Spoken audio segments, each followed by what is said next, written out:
आणि ते टिपिकल तेच नेहा शर्मा पायल वर्मा टाईप काहीतरी नाव होतं अकाउंटचं. काही लोक पैसे पाठवतात, अगदी लाख 2-2 लाख रुपये भरलेले पण लोक आहेत, असे पण रिपोर्ट झाले. भरल्यावर बंद होतं? भरल्यावर बंद होत नाही, भरल्यानंतर उलट जास्त त्यांना भीती दाखवली जाते. अच्छा. ठीक आहे, जो रिस्पॉन्ड करत नाही त्याला सोडून दिलं जातं. अच्छा. जो रिस्पॉन्ड करतो त्याच्या मागच लागतात.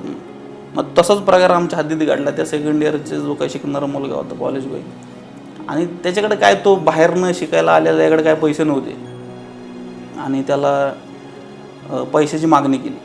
मग त्यांनी मित्राकडनं इकडून तिकडून काहीतरी 4-1 हजार रुपये गोळा केले आणि पाठवून दिले. पाठवून दिल्यानंतर त्यांनी एक परत फोन आला, मैं IPS विक्रम बात कर रहा हूँ. अच्छा. आणि आपको अभी अरेस्ट होगा, 376 का केस रजिस्टर हुआ है. काही म्हणजे त्याला अर्थ नाहीये, पण ते त्याला असं भीती दाखवायची. आणि तो इतका घाबरला की त्याला ते प्रेशर मेंटेन झालं नाही. त्यांनी अगदी 6व्या मजल्यावर उडी मारून जीव दिला होता. काय ना, ती केस रजिस्टर आहे आमच्याकडे.